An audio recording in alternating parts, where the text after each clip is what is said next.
Aaron, bom dia para você. Seja bem-vindo ao Bom Dia Agronegócio. É sempre um prazer recebê-lo. Bom dia. Aaron, vamos continuar com esse mercado caminhando muito lateralizado? Até quando? Faltam notícias para os traders aquecerem um pouquinho as negociações aí em Chicago?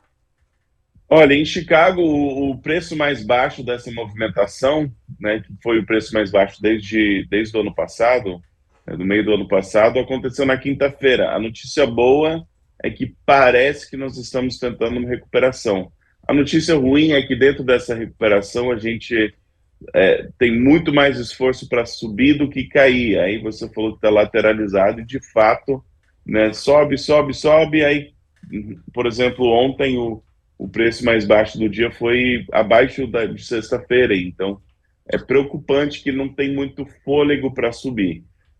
Dito isso, parece hoje, né, que a gente está virando uma curva aí, tentando, que eu espero ser uma recuperação em V pelo é, até chegar novamente próximo dos US$ 13, ou 12,90 ou algo assim nos vencimentos mais próximos. Então, essa é a esperança, mas verdade seja dita, o carro-chefe dessa movimentação, desde o começo do ano, foi os fundos que insistem em vender e já estabelecem uma grande posição vendida, e algo vai ter que mudar a opinião deles. No milho, infelizmente, eles têm vendido e insistem em vender já há vários meses. Então, o que é assustador sobre o mercado da soja é se o mercado da soja também vai sofrer essa pressão contínua de venda pelos especuladores. Isso é preocupante para o preço em Chicago.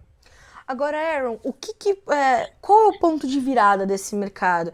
É o clima? Teria que acontecer algum problema climático aqui na América do Sul? Uma notícia nova em relação a isso para promover essa recuperação, né? Como você falou, o mercado pode encarar uma recuperação, mas o que teria que acontecer para promover esse movimento, Aaron? Uma excelente pergunta. A minha opinião é bastante clara sobre isso, porque, da forma que eu vejo, todos sabemos que a safra brasileira é menor do que projetado no começo do ano. A gente pode discutir o quão menor é, mas verdade seja dita, para a gente ter um aperto de estoques, nós vamos ter que ter um cenário em que a soja brasileira, na safra, que está chegando agora, não seja o suficiente para saciar o mercado internacional. Então, eles teriam que vir para os Estados Unidos para comprar soja que já está com os estoques apertados. Se a demanda norte-americana por exportação de soja for maior do que as projeções do USDA, ao meu ver, vai ser muito difícil os fundos manterem uma posição vendida grande, porque ele vai ser inegável que tem estoques bem mais apertados do que os relatórios oficiais. E não havendo essa pressão de demanda por exportação de soja norte-americana, também vai ser difícil convencê-los, não importa o número no papel, se o Brasil consegue saciar a demanda mundial, então não tem necessidade de vir comprar soja norte-americana. Então, mesmo que os estoques nos Estados Unidos estejam apertados, as projeções do USDA sobre estoques finais devem se manter e não tem motivo de ganho. Então, eu acho que o carro-chefe para uma virada mais sustentada é demanda maior do que esperado pela soja dos Estados Unidos. Agora, Aaron, quando a gente. Você falou bastante sobre atender a esta demanda. Como é que você está avaliando a demanda nesse momento? A gente tem falado muito sobre compras mais cadenciadas, né, mais distribuídas por parte dos chineses, eles um pouco mais ausentes do mercado agora, o que é típico para esse mercado de pós-feriado do Ano Novo Lunar para eles, que é um período importante de festividades. Como é que você está avaliando a demanda agora e como é que ela tem ou não peso sobre o andamento das cotações nesse momento? Não é necessariamente que a demanda está pesando nas cotações, porque os fundos eles seguem tendência. Então, o que aconteceu de uma forma extremamente, e eles exageram tendências, de uma forma extremamente simplista, O mercado de soja começou o ano, no começo de janeiro, com chuvas no Brasil, então os fundos já estavam falando, eu acho que não sei se tem tanto problema, choveu, aquele famoso rain makes grain, aí eles venderam, aí saiu o relatório do USDA e trouxe ajustes, mas ajustes que, se os números do USDA estão certos, então tem soja suficiente, então eles venderam mais. É um dinheiro que não é extremamente voltado para o agro, é um dinheiro que entrou o ano vendendo, até agora eles têm acertado, porque o peso de venda é nesse, e eles precisam de um choque. Então não é que a demanda esteja causando, a falta de demanda ou demanda relutante esteja causando as quedas. As quedas são mais motivos técnicos, mais motivos de como os especuladores funcionam. Eles acompanham a tendência, entrou em tendência de baixa. O que nós precisamos é uma reversão nessa tendência, e eu acho que para reverter essa tendência, nós vamos precisar que essa demanda acelere. É possível? Certamente é possível, mas ainda não aconteceu. Então, isso que é o ponto que nós precisamos ficar atento. Se você for se colocando na posição de comprador mundial de soja, eu entraria e compraria toda a soja do Brasil que eu posso nesse momento, nesse começo de safra, e tentaria me saciar desse inventário. Então, eu acho que a notícia vai ser, daqui para frente, exportações fortes e crescentes no Brasil, que vai talvez ajudar o prêmio um pouco, ou talvez não vai ajudar o preço tanto, porque não é tanta surpresa, mas para ter uma virada de alta, nós vamos precisar de algo fora da curva, que é, além de comprar muita soja do Brasil, também teve pressão para comprar soja norte-americana. Aaron, aliás, antes da gente fazer a próxima pergunta para o Aaron, fiquem à vontade, vocês estão nos acompanhando, para mandar perguntas, né, Aaron? A gente está aqui conversando com a nossa audiência também, então se ficou alguma dúvida sobre o que o Aaron falou, ou se você tiver alguma questão aqui sobre o mercado da soja, vá mandando para nós. Aaron, ainda é cedo para a gente começar a colocar na conta e nos cálculos o que está previsto ou como estão ali os planejamentos, os preparativos dos produtores norte-americanos para a safra 2024-25, definições de área, definições, né, se vão plantar mais soja, se vão plantar mais milho, olhar para o clima aí nos Estados Unidos, ou ainda é cedo? O famoso Battle for Acres, a gente costuma falar de março, né? Saiu o Outlook do USDA, então está um pouco cedo, mas não porque os produtores não estejam pensando nisso por aqui, só porque ainda é planejamento muito preliminar, a ponto que se você fala para um produtor, eles ainda estão assim, pensando o que eles vão plantar, cotando o preço de adubo, então está um pouco cedo, mas semanas, não meses, né? Daqui a um mês, fim de fevereiro, já vai ser uma coisa bem mais um foco, e daqui a 6 semanas vai ser a notícia principal, e certamente pode causar esse choque. A demanda doméstica, tanto de soja quanto do milho dos Estados Unidos, está ok, está boa. Os estoques dos Estados Unidos, eu estou falando, os estoques domésticos de soja dos Estados Unidos estão extremamente apertados. Sim. Um dos fatores piores assim, para o preço é que os especuladores estão mantendo o preço de soja e milho, o que eu falo, artificialmente baixo, ou seja, eles estão com uma posição líquida, vendida, grande.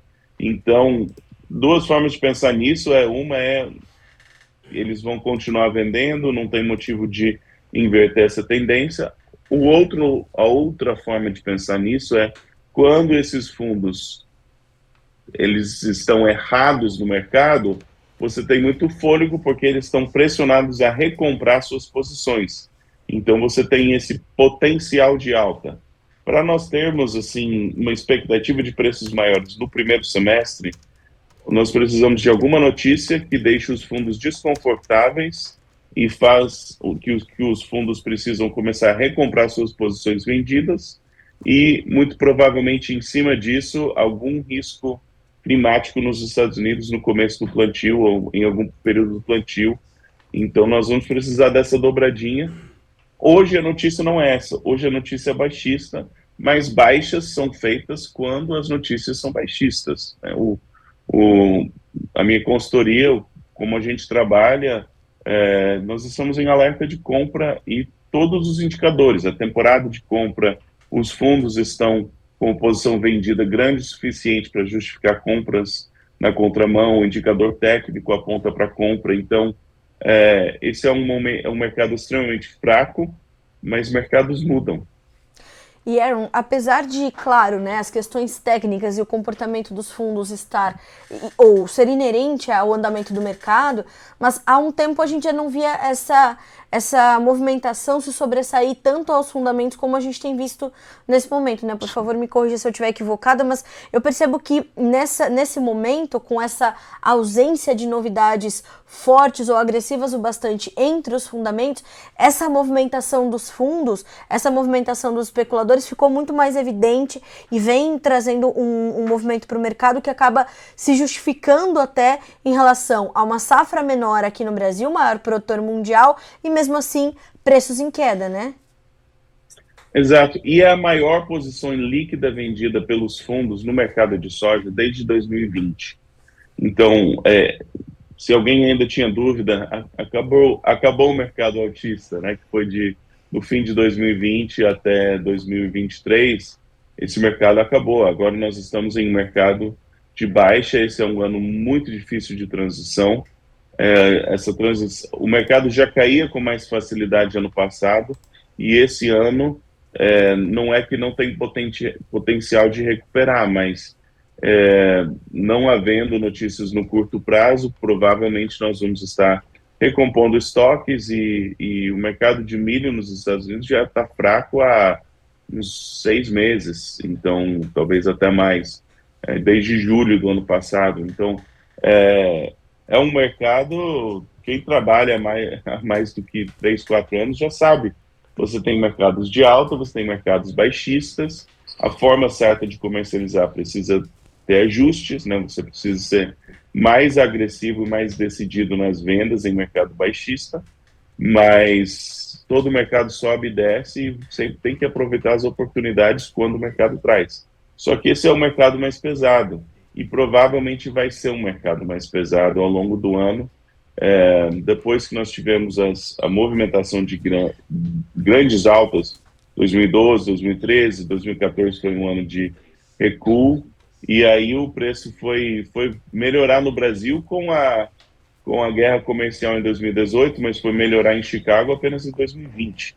Então são ciclos, e nós estamos num período que não é tão divertido o ciclo, mas precisamos trabalhar com ele. O Aaron, você tem uma pergunta aqui do Márcio Eno. Bom dia, Aaron. Soja 24 a 25, abaixo de $12 por bushel, você está estimando isso, meu amigo? Eu recomendei algumas vendas para quem já tinha vendido grande porcentagem de 2000 dessa safra, 23, 24 a 14, recomendei começar algumas vendas a 13. Qual que é a recomendação lá para frente? É muito difícil fazer projeções de nível de preço para 18 meses no futuro, 12 meses para o futuro, muita incerteza. A forma que eu penso nós ainda temos duas safras, tem a safra atual, que ainda está mais definida, mas ainda tem questões, mas tem a safra norte-americana e tem a próxima safra brasileira. Então, para saber o tamanho dessa oferta e o nível de preço é complicado. Agora, oportunidades de recuperação, eu recomendo, se a gente está com riscos climáticos nos Estados Unidos e uma recuperação de preço, provavelmente faz sentido esse ano vender lá para frente. Sim. Uma porção, porque nós talvez não vamos ter tantas oportunidades. Então, se você costumava esperar mais para vender, talvez seja um momento de você antecipar algumas vendas um pouco mais. Nível de preço está cedo para chutar. O Ronaldo Sobreiro te faz essa pergunta também. Se os Estados Unidos atrasar o plantio por conta do inverno rigoroso, isso pode trazer alta para a soja? Sim. Os estoques dos Estados Unidos estão apertados e qualquer coisa que deixe isso mais apertado pode assustar os fundos e a gente pode ter uma recuperação. E Não, aqui eu achei que era sobre o mercado, mas não é. E Aaron, como é que você está vendo o comportamento dos preços aqui no Brasil? Ontem nós tivemos essa alta de mais de 1% do dólar, estamos ali beliscando os R$ 5 já. Para o produtor brasileiro, a questão cambial e a questão dos prêmios serão ali, de fato, os fiéis da balança para trazer preços melhores, é difícil dizer, né, Aaron? Mas vai ajudar, pelo menos, a equilibrar um pouquinho da margem para o produtor que está aqui no Brasil? É uma excelente pergunta para quem trabalha com comercialização, especialmente esses próximos 3 a 6 meses, eu realmente acho que você deveria procurar meios de travar câmbio, prêmio e CBOT separadamente, se possível. Por quê? O que costuma acontecer, o prêmio está com uma situação interessante que os prêmios, por exemplo, de dezembro e janeiro tiveram muita força, até mesmo o prêmio de fevereiro, mas com a chegada da safra, isso é normal, os prêmios para março e abril estão extremamente fracos, como quase sempre estão, aí começa a ter uma recuperação, maio, junho, julho, lá para frente começa a ter uma recuperação de prêmio novamente. Então, se você tem que travar o prêmio na baixa da safra, em março, em abril, provavelmente esse prêmio não vai ser bom. Mas o fato que o prêmio, especialmente depois desse período, já começa uma recuperação e fortalecimento, mostra que o comprador está pelo menos um pouco preocupado. Outra coisa é o câmbio.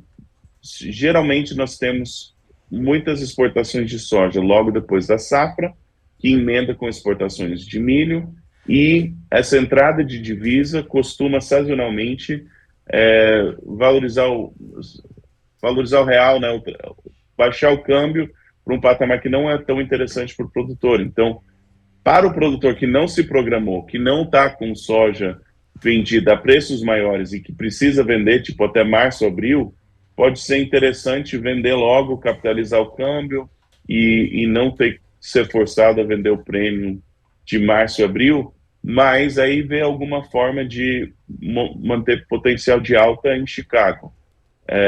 Para o produtor que pode esperar até depois desse período, que pode ser paciente até maio, junho, julho, aí eu acho que é outra história.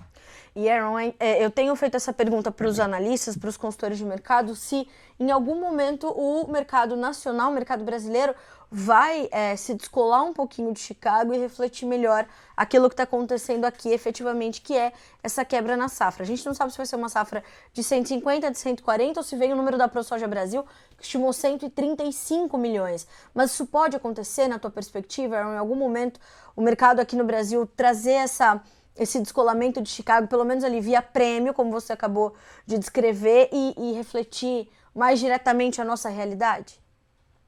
Com certeza, mas o quando disso é importante.